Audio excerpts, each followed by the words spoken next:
자, 지난 시간에 수업 중단된 부분부터 다시 시작하도록 하겠습니다.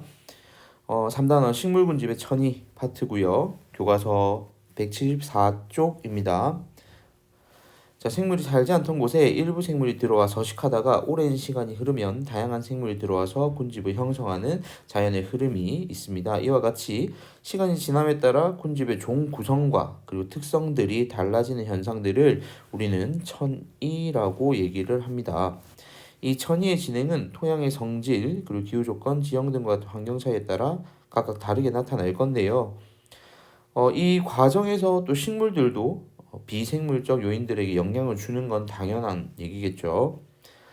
자, 그렇게 되면 이 식물들이 또 영향을 주게 되면 식물이 어떤 식물이 들어와서 사냐에 따라서 이 식물을 먹는 1차 소비자인 또 초식동물, 그리고 그 초식동물들을 먹는 2차 소비자, 뭐 이런 식으로 계속해서 환경적이고 그리고 환경적인 비생물적 요인과 생물적 요인들이 서로 영향을 주고받으면서 계속 변화가 이어질 겁니다. 이러한 모든 과정들을 우리는 천이라는 현상으로 묶을 거고요. 식물 군집 같은 경우에 대표적으로 이 천이를 시작해서 마지막에 안정된 군집으로 완성되는까지의 변천 과정이 각 이제 특징들이 나타나게 됩니다. 이런 것들을 우리는 천이 계열이라고 얘기를 하는데, 이 천이 계열에서 첫 번째 이 천이를 시작하는 종들을 우리는 개척자라고 이름을 부릅니다. 그래서 첫 번째 천이를 시작하는 식물, 얘를 개척자라고 부르고요. 마지막에 이제 더 이상의 변화 없이, 특별한 변화 없이 안정된 군집 상태를 유지하는 것을 우리는 극상이라고 얘기합니다. 그래서 특정한 시작하는 종은 개척자라고 명칭을 이제 부를 수 있지만, 마지막에 군집 상태 같은 경우에는 여러 개의 종들이 섞여 있기 때문에 이걸 뭐 특정한 종으로서 규정할 수는 없습니다.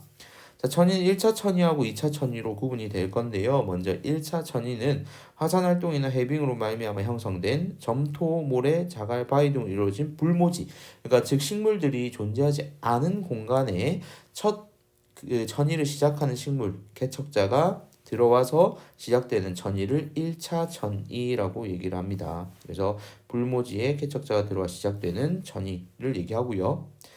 건조한 지역에서 시작되는 것과 그리고 습한 곳에서 시작되는 게 각각 특징이 좀 다른 게 있어서 우리는 건성천이와 습성천이로 나누어서 볼 겁니다. 자, 뭐 오른쪽에 175페이지부터 본문 내용이 나올 건데 174페이지 아래에 있는 그림으로 보면서 설명을 함께 할게요. 그림으로 넘어갑시다. 자, 174페이지 그림을 보면 척박한탕 아까 얘기했죠. 그러니까 뭐 화산 활동이나 아니면 뭐 해빙과 같이 이런 특정한 자연 현상으로 인해서 용암 대지라든지 바위, 모래 언덕 등과 같이 건조하고 척박한 땅이 먼저 드러나게 됩니다. 그러면 여기에는 아직 자라나는 식물이 없는 상황이란 얘기죠. 여기에서 처음으로 이 건조한 땅에 들어오는 개척자는 지유류입니다. 그래서 이 지유류가 개척자이고요.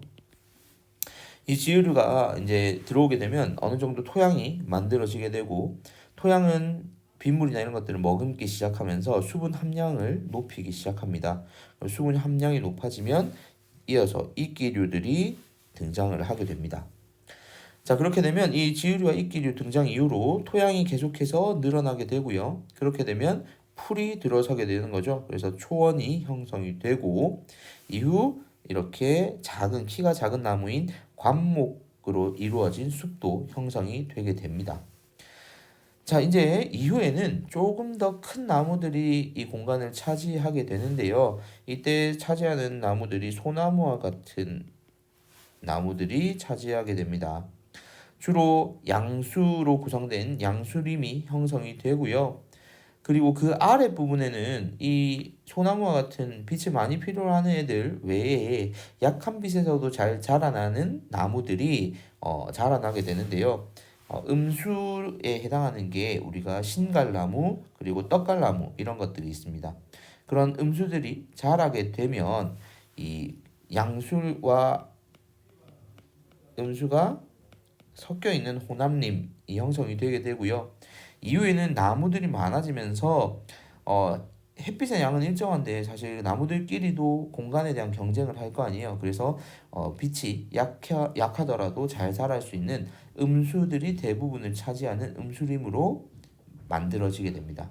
그럼 여기서 이제 안정적이니까 이 음수림이 우리는 극상이라고 얘기를 하게 되는 거죠.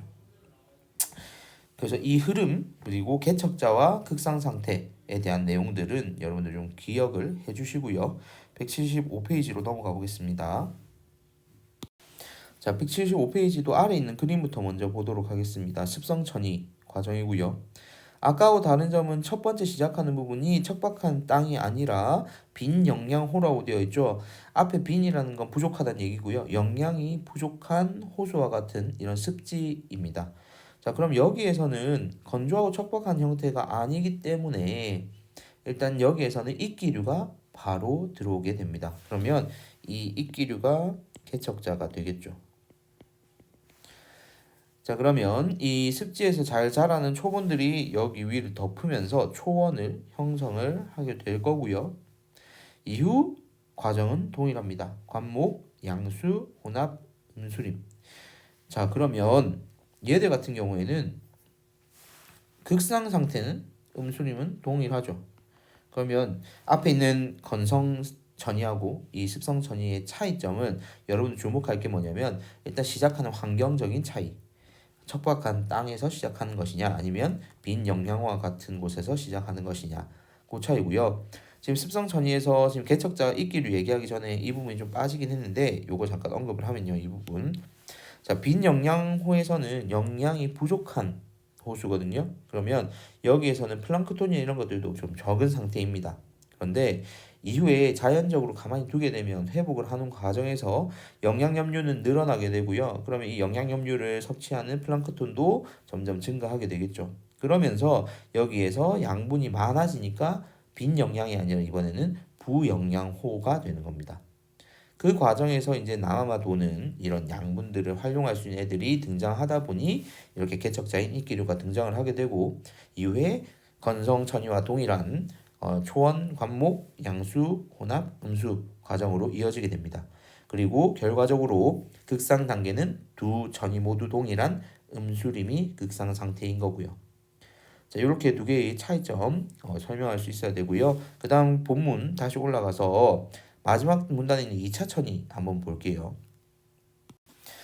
자, 지금 위에 본문에 건성천이, 습성천이 나와 있는 건 선생님 아까 그림 보면 설명했으니까 한번 읽어보시고요. 2차 천이 버려진 경작지나 기존의 식물 군집이 산불이나 산사태 등으로 불모지가 된 후, 자, 앞에 나왔던 건성천이나 습성천이 같은 경우에는 명확한 식물 군집이 형성되지 않았던 장소에서 출발한다면 지금 2차 천이 같은 경우에는 버려진 경작지라는 얘기는 이미 경작을 했던 장소란 얘기고요. 그리고 기존의 식물 군집이 산불이나 산사태 등으로 불모지가 된 경우 원래 나무와 숲이 구성되어 있었는데 부득이하게 산불이 났거나 아니면 산사태가 일어나서 나무들이 쓰러져 내려온 경우 이런 경우를 얘기하는 겁니다.